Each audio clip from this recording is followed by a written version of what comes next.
My name is Emily Carter, and I am 33 years old. And right now, a federal judge is standing at the end of my mother's dining table with a champagne flute in his hand, making a toast that was supposed to be about my brother's engagement, but has turned into my cross-examination instead. He has just stopped walking right in front of my chair, and every conversation in the room has snapped shut like a door. A minute ago, he was talking about family and honesty and how trust is the foundation of everything. My mother was glowing. My brother was grinning. His fiancée was looking at him like he hung the moon. Now the judge looks down at me and says in this calm courtroom voice that carries all the way to the kitchen, "I have to say, I am surprised to see you here." His eyes do not move. They stay locked on mine. Then he asks the one question that rips my family story in half. Who are you to them exactly? The room freezes. Forks stop halfway to mouths. Even the air feels like it is holding its breath. My mother lets out this thin, high laugh and tries to jump in with some smooth line about me being her daughter, who does simple office work up in the city. But the judge does not look at her. He is still watching me like he already knows the answer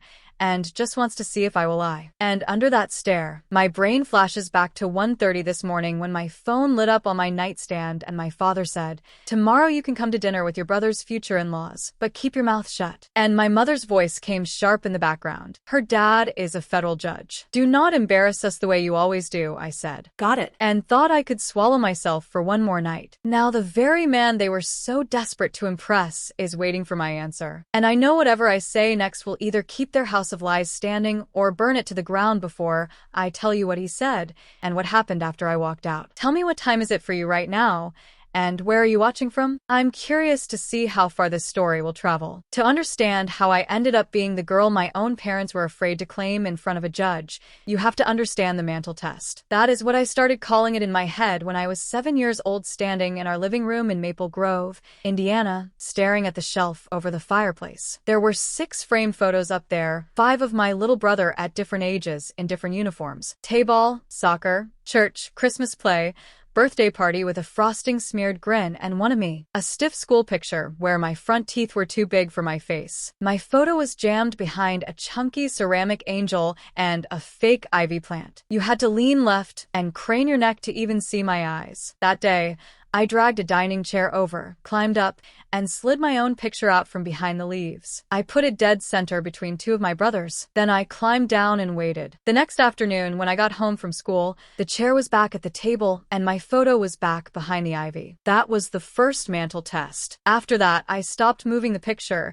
and started moving myself. Every time my mother erased me, I raised the stakes. When my brother made the All-Star team, I told myself if I came home with straight A's, maybe my picture would move out from behind the plant when he hit a game-winning double. I decided if I became valedictorian, maybe my mother would brag about me to anyone. Instead, I graduated second in my class, and my mother skipped the ceremony to sit on a metal bleacher, watching my brother warm the bench for a regional playoff. She called later and said they almost put him in, like that was the real headline. I took my full ride to Northwestern, packed everything into my rusty Civic, and drove the 3 hours to Chicago with my father's hug still stiff on my shoulders and my mother's parting words in my ear. Do not go getting any ideas above your raising. At college, I fell in love with words and records and the rush you get when you crack something open that people in power hoped would stay shut. I became the kid who stayed in the student newsroom until 3 o'clock in the morning chasing leads for stories. No one thought mattered until they blew up on the front page. After graduation, I clawed my way into an entry-level job at a Chicago paper, the Herald, fetching coffee and fact-checking other reporters' copy until someone finally let me chase my own piece about a landlord who was letting kids live with mold and rats. That story led to inspections and fines, and a grudging "you did good" from my editor. I called my mother that night, bursting to tell her. She cut me off before I finished the first sentence and asked if I had heard how many points my brother had scored in his rec league game. I still tried the mantle test from a distance. Every promotion, every award, every pay raise. I thought maybe this time she will see me. Maybe this time she will put my picture where people can actually find it. Instead, she told the neighbors that I had dropped out of school because the city was a bad influence and that I was working some some little office job to make ends meet. She never said what office because that kept it vague enough for her to bend it any way she needed. I know because one Thanksgiving I sat in the kitchen refilling coffee while the woman across the street asked my mother if I was still struggling with that depression thing. I had never been diagnosed with anything. My mother just lifted her eyes in this tragic way and said, "She is very private. We do not talk about it." I scrubbed the same coffee stain for 3 full minutes, so I would not march in and scream. Instead, I kept driving back for holidays, kept calling every Sunday, kept sending birthday cards with little notes my mother never mentioned. I was the kid who kept running the mantle test with my whole life, hoping one day I would come home and see my own face front and center, hoping love would eventually outweigh the story my mother liked better. Let me tell you about my brother and the story my mother built around him like a glass case. My brother Ryan is 4 years younger than me. Broad smile, easy laugh. The kind of man strangers describe as a good guy after knowing him 5 minutes. He sells used cars at a big lot off the interstate outside Indianapolis. Nothing wrong with that. It is honest work. But in my mother's mouth, it turns into something else entirely. To hear her tell it, he is a regional sales director for a major automotive group who is on the verge of being promoted to corporate. She tells the ladies at church that he manages dozens of people and is flown out to conferences. My favorite was the time she told her book club he had closed a multi-million-dollar fleet deal with the state. I only found that out because one of those women messaged me on social media to say how proud I must be of my baby brother. Meanwhile, Ryan still lives 15 minutes from our childhood house, has a supervisor who schedules his shifts, and sends me texts asking if I know anyone who needs a decent minivan. The first time I heard my mother inflate his title in front of me, I laughed because I thought it was a joke. "Mom, that is not his job. He is a salesperson." She shot me this look and said, "It sounds better this way. Why do you always have to be so negative?" Slowly, it sank in that for her, the issue was not what was true. It was what sounded good, and nothing about my life fit the picture she wanted on display. I do not have a husband or children. I live in a 1-bedroom apartment in the city with a dying ficus and a stack of reporter notebooks on the counter. My job as an investigative reporter means long hours, public hearings, and poking into the kind of secrets polite people pretend not to see. There is no way to spin that into something that makes you look like the perfect small-town mother. So, she spun something else. She built an Instagram account that might as well have been called Mom of the Golden Sun photo after photo of Ryan in a suit at a dealership event. Ryan holding a plaque with a sales award. Ryan grilling burgers in our backyard while she wrote captions about how hard he worked for his team. I scrolled through over 2 years of posts one night while I sat alone on my couch after filing a story about corruption in the city housing department. I had just gotten word that my reporting was being nominated for a national award. My name did not appear once on her page, not even in the background of a Christmas photo. Just my elbow cropped out of frame here and there. On a weak impulse, I tapped a heart on one of the posts and commented, "Love seeing him happy." She deleted the comment within an hour. The only reason I know is because I checked back in a moment of self-loathing and found nothing. It was like I had tried to step into the picture,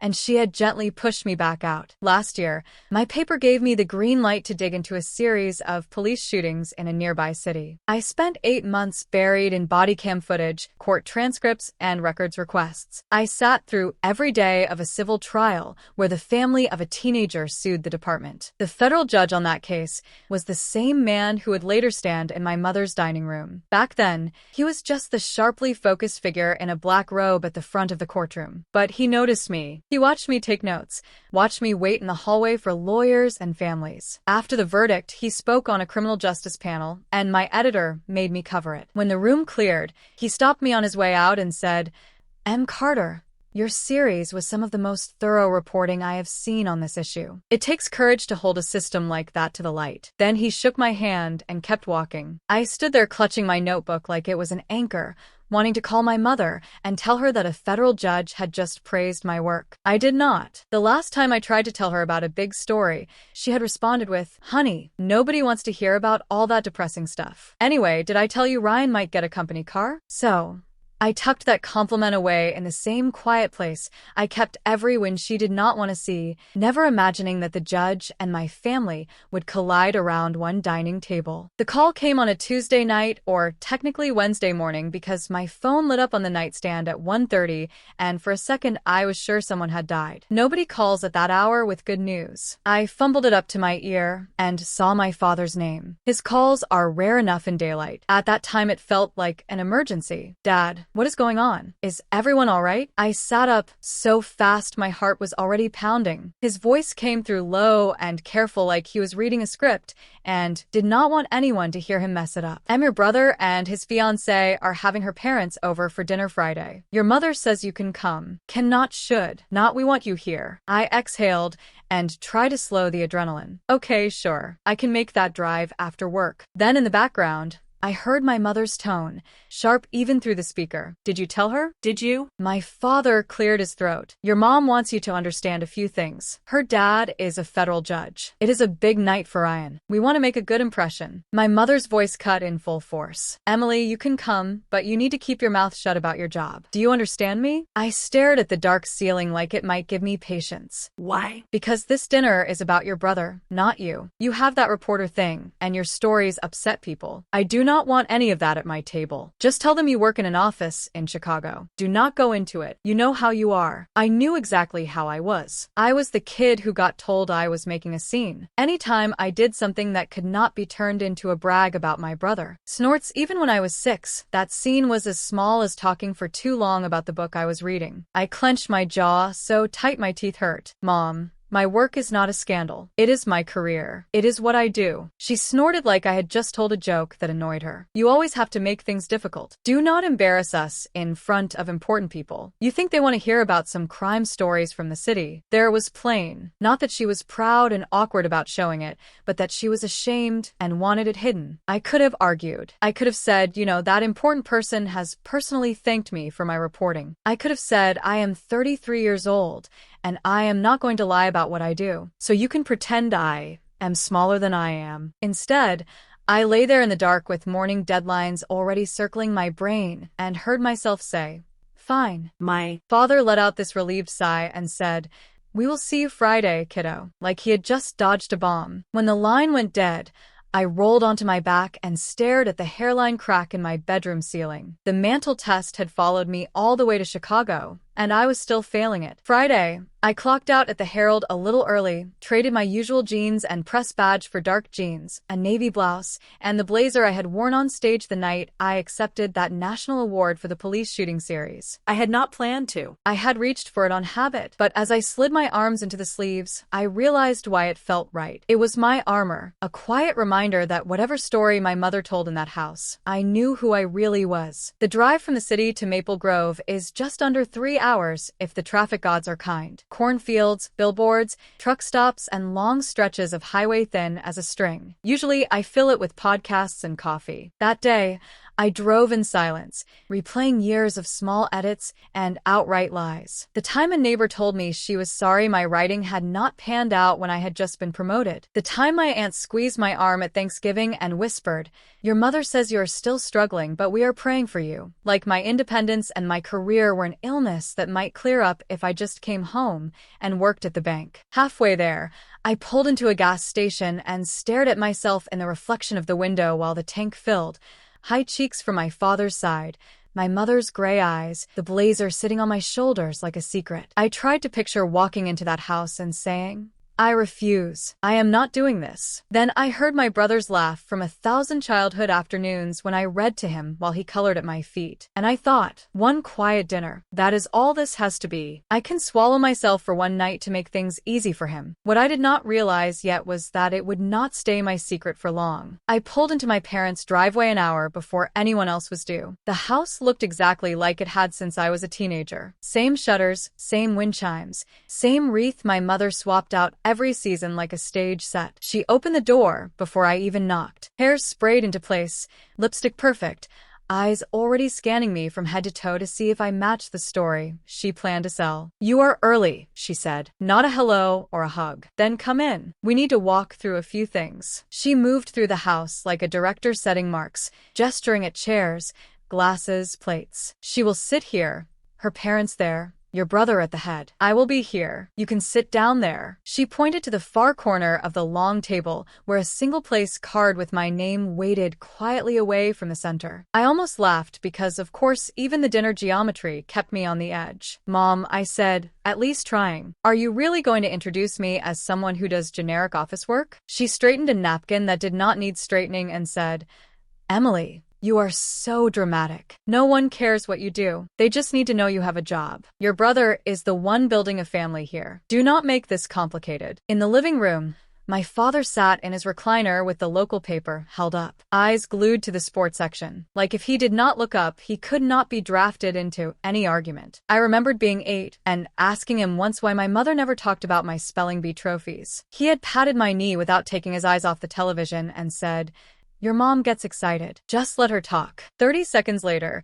she had walked in and started another monologue about my brother's pitching arm. And the memory folded over the present like tracing paper. The doorbell rang and snapped the house into performance mode. My brother's fiancée came in first. Megan, tall and warm, with a kind of open face that makes you feel like you can exhale. She hugged my mother, kissed my brother's cheek, then turned to me with her hand out. You must be Emily. He has told me so much about you. You live in Chicago, right? What do you do out there? For one electric second, I could feel the answer on my tongue, the truth, the courtroom days, the late nights in the newsroom before I could open my mouth. My mother seemed to materialize at my shoulder, her nails grazing my arm just enough to pinch. Emily just does administrative work for a little office downtown, she said. Nothing exciting. Now, let me see that ring. She looped her arm through Megan's and steered her toward the kitchen, her voice turning sugary as she cooped over the modest diamond. Megan looked back at me once over her shoulder,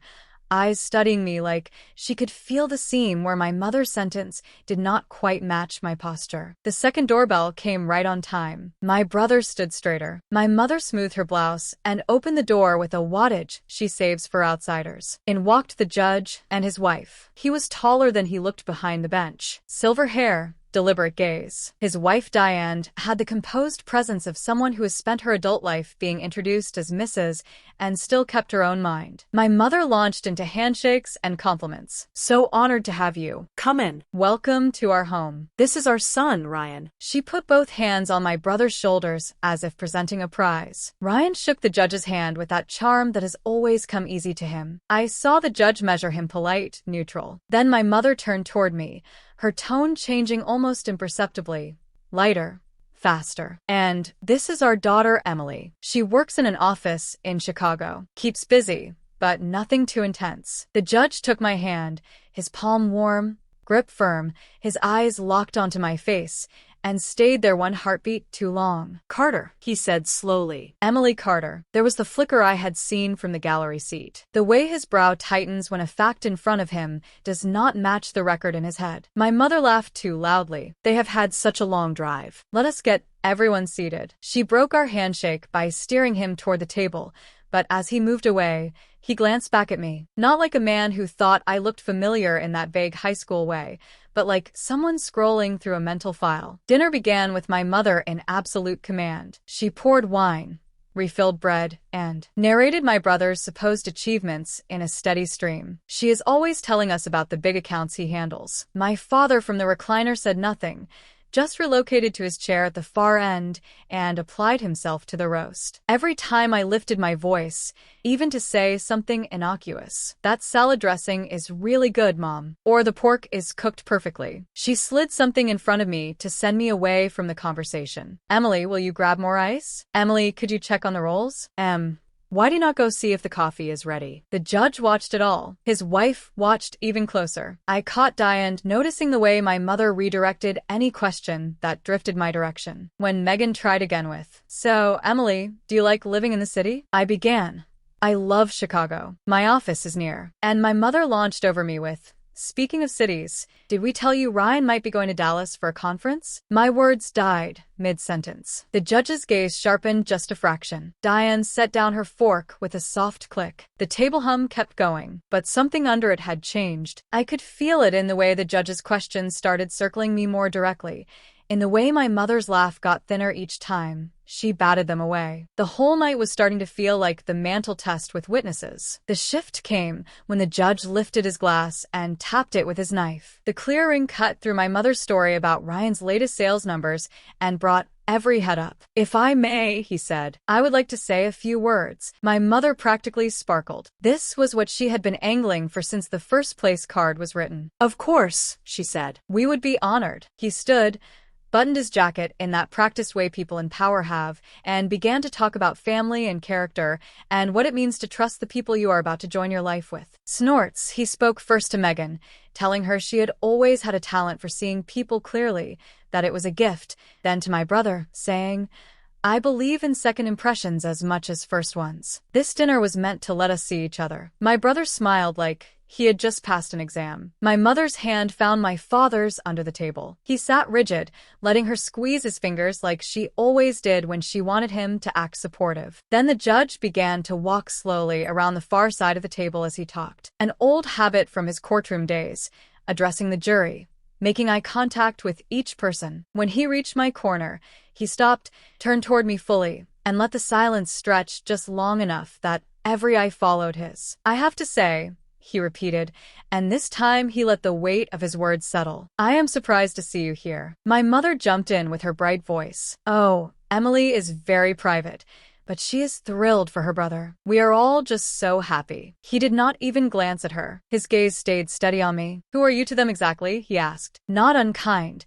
but with the precise curiosity of a man who already knew the outline and was giving me a chance to fill in the blanks. My heart punched against my ribs. For a heartbeat, I considered doing what my mother had asked, shrinking, smiling, repeating her line about office work, and letting the moment slide past. But I remembered the way he had said Miss Carter in that courthouse hallway months ago. Remembered the stack of articles with my bylines spread out on my editor's desk. Remembered the way my own name had never once crossed my mother's lips online. And I heard myself say, "I am their daughter and Ryan's sister, and I am an investigative reporter for the Chicago Herald." The silence that followed had a different texture than the usual awkward pause. It was dense, loaded. My mother's chair scraped an inch. "You know," she said with a tight laugh, "Emily plays around with some writing, but really she just does office work." The judge finally turned his head toward her, his expression blank in the way that says everything. "Mrs. Carter," he said to me, "your series on the Southport police shootings was some of the most important journalism I have seen in my courtroom. Your reporting was cited in 3 briefs in my case." I watched my mother's face crack like thin ice. Diane inhaled sharply. Megan looked from him to me, with eyes wide. "My father told us your daughter did office work," Diane said slowly, her voice level but cold. "Nothing about front-page investigations." My mother fumbled her napkin. "I did not want to make a fuss," she said. "Emily does not like attention." I did not want to pressure her. Megan turned fully toward my brother. "Is that true?" she asked. "You never told me your sister was that Emily Carter, the one whose articles we read in class. She is the reason we talked about that case in my nursing program." My brother swallowed, his face blotchy. "Mom did not want drama," he muttered. It came out small. The judge looked back at him. "Drama is when people lie and then have to live with the fallout, son. This is just the truth." He shifted his attention down the table. "Snorts. And since we are clearing up titles, what exactly is your position at the dealership, Brian?" My brother blinked, startled. "I am in sales," he said. My mother lunged. "He is a manager, practically a director. They lean on him for everything," she said as if sheer insistence could turn the word true. My brother stared at his plate. "Tell them," Megan said quietly. "Say the actual title on your pay-up." Every muscle in my mother's face tensed. "Ryan," she hissed, "do not be ungrateful." The judge raised one palm,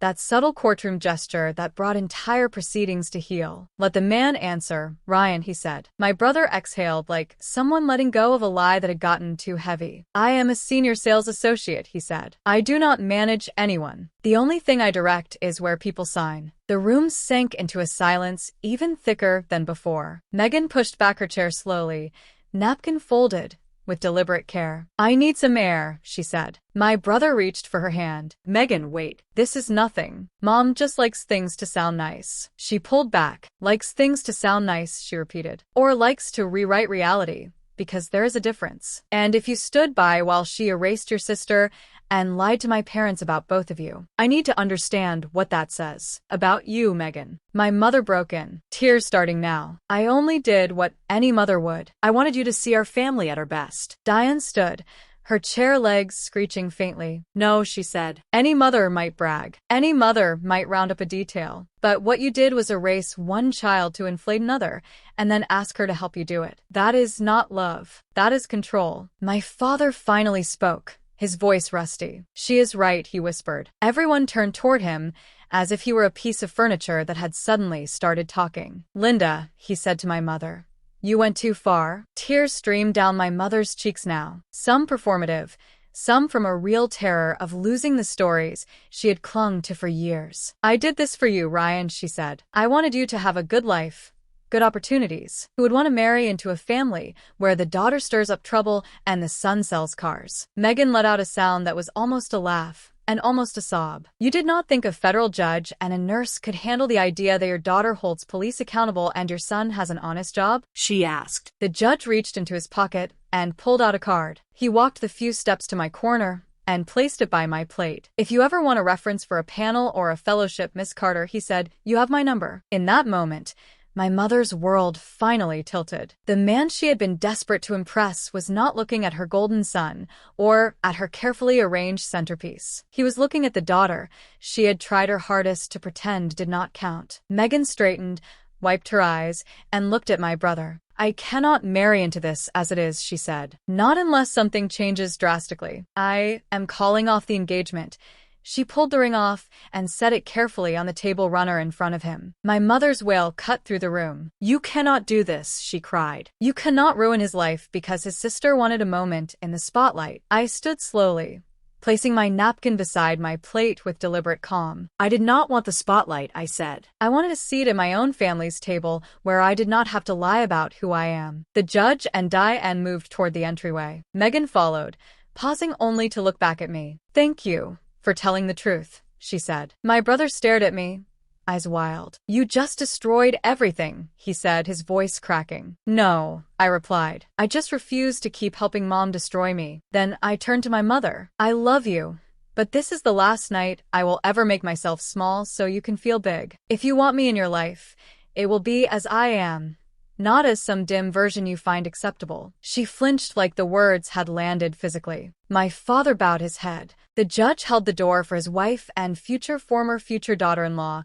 and I picked up my blazer from the back of my chair and walked out of the house I grew up in without waiting for anyone to call me back. The drive back to Chicago that night was the strangest kind of quiet. Not the numb silence I used to feel after family holidays where I had smiled and swallowed and driven home with a headache. This was the silence after a building has finally been condemned and knocked down. You can still see the outline of what used to stand there, but the air feels cleaner without the weight of it. My hands shook on the steering wheel once I hit the interstate. All the adrenaline I had tamped down at the table, finally getting permission to move through my body. I did not turn on the radio. I replayed every moment instead. The look on Megan's face when she realized who I was. The way the judge's voice had stayed gentle but immovable.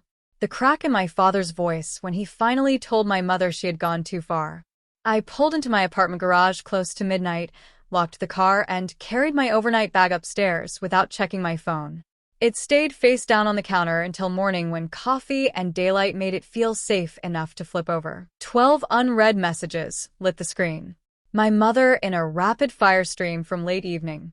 You have destroyed your brother's future. Megan left with them. The judge will never forgive us. I hope that career you love so much keeps you warm when you are alone. My brother, more scattered. Why could you not have just said you work in an office? It was one dinner. Mom has not stopped crying. Then a final one that stung more than I wanted to admit. You always have to make everything about you. Dad had sent one at dawn. I am sorry, Em. That was all it said. 3 words, more than I had ever heard him offer in person. Then there was a number I did not recognize with a local area code from back home. Hi, Emily, this is Megan. I am so sorry about last night. I had no idea what your mother had told my parents about you. If you are willing, I would like to meet for coffee when I come back through the city. I want to hear your side without anyone editing it. I stared at that message the longest, something in my chest loosening for the first time in hours. We met 2 weeks later at a cafe near my office. She showed up in jeans and a sweatshirt with her hair in a messy bun, looking more like a grad student than the poised woman from the dinner. "Thank you for meeting me," she said, hands wrapped around her mug. "My mother told your parents that I was unstable. Did you know that?" I asked without preamble. She winced. "She implied you had issues and were not close to the family. She said the city had changed you and that it was better not to bring up complicated topics around you." My father was expecting someone fragile or volatile at that table. Instead, he saw the woman whose articles he had been quoting to his clerks. Ryan admitted later that he knew about the lies, not all the details but the gist. He shrugged it off as just how your mom is. I let the words land. "That sentence," I said, "is how bad behavior stays glued into families for generations. Just how they are. It is the most dangerous shrug in the world." Megan nodded, eyes bright. "I am not saying Ryan is evil," she said. "But he has let your mom hide behind him for years, and he has been willing to let you take the cost." I asked her if she was really done with the engagement. She looked down at her hands. "I told him I would consider trying again, if he did real work. Counseling boundaries, owning his part," she said. "But I also told him I will not marry him unless he can stand up to his mother without asking you to lie for him." A month later, he called me himself voice rough. "I am starting therapy," he said. "I do not know what I am doing, but I know I cannot keep pretending mom is harmless." He apologized not in a neat speech, but in messy fragments. For laughing when she dismissed my stories. For not telling Megan the truth. For standing there at the table looking more angry at me than at the lies that had just detonated his future. My mother did what she always does at first. She went silent for 6 weeks. There were no guilt-soaked messages, no passive-aggressive holiday group texts, just a quiet from Maple Grove that was not my doing, and for once did not feel like punishment. It felt like a system forced to shut down and reboot. The first break in it came in the form of a short text. "I miss you." No accusations, no strings. I waited a day, then replied, "I miss you, too, but I will not come back into your house under the old rules. If you want me there, it has to be as your daughter, the reporter, not the imaginary office girl." She did not answer right away. In the meantime, life went on. I covered another case. I had dinner at the judge's house with him and Diane when they invited me for what they called a do-over family meal. Megan came too, not as Ryan's fiancée, but as herself. We sat at a round kitchen table. No head seat, no place cards. Diane passed me the salad and at one point said, "Emily, in this house you never have to pretend to be anyone but who you are." The sentence landed harder than some court rulings I have read. A simple statement that felt like the opposite of every mantle test I had ever run. About 3 months after the dinner, my mother called on a Tuesday afternoon while I was at my desk reviewing documents. I stared at her name as it buzzed, then answered, "Mom." A long breath, then a smaller voice than I had ever heard from her. "I do not know how to do this," she said, "but your father says I should try starting with the truth." I wanted that night to make us look like a family worth marrying into. And I was terrified that if they knew who you really are, they would think less of us. It came out twisted. I stayed silent. Let her sit in it. Finally, she said, "I am sorry for lying about you. I am sorry for asking you to hide. I do not understand your world, but I should have asked you to explain it instead of pretending it did not count." It was not the grand public apology some part of me had dreamed about. Not her standing up in church and confessing that she had erased me, but it was a crack in the wall I had thought might never shift. I told her, "I will not accept being made small again. But if you are willing to learn a new way to be my mother, I am willing to try." A few weeks later, I drove back to Maple Grove for the first time since that disaster of a dinner. No big event, just a Saturday afternoon. My father met me on the porch and pulled me into an awkward hug that lasted 2 beats longer than usual. Inside, the first thing I noticed was the mantle. 6 photos still. But this time, my childhood picture was not behind the ivy. It was front and center next to Ryan's most recent shot. The plant had been moved to the side, crook, like my mother had not quite known what to do with it. I stood there looking at that simple change and understood that this was as close as she could come right now to standing in front of a judge and saying, I was wrong. Later that night, over meatloaf at the kitchen table, she asked, "So, how does a story of yours go from an idea in your head to the front page?" It was a basic question, the kind any parent might toss out lazy over dinner. For me, it felt like a door opening. I answered step by step, and she listened without changing the subject, without redirecting to Ryan, without making my work sound like a cute hobby. Here is what I want you to take from all of this. If you have ever sat at a table where your own family treated you like an extra in their play, love that demands you shrink is not love. It is management. If someone needs you to lie about who you are so they can feel comfortable, they are not protecting you. They are protecting the story they tell about themselves. The night the judge stood in front of me and asked who I was to my own family, I thought I might lose my mother for good if I answered honestly. What I lost instead was the role she had cast me in. The invisible daughter who keeps quiet so the golden child can shine. Roles can be recast. Boundaries are not walls but doors. And you get to decide who walks through. If you are sitting at a table right now in your own life where the price of admission is making yourself small, ask yourself who taught you that was the cost of belonging and whether they have actually earned that much power over you. And if you could say one sentence to the person who tried to make you small, what would it be? I hope you write it down somewhere, even if they never hear it, because the first person who needs to know you are done shrinking is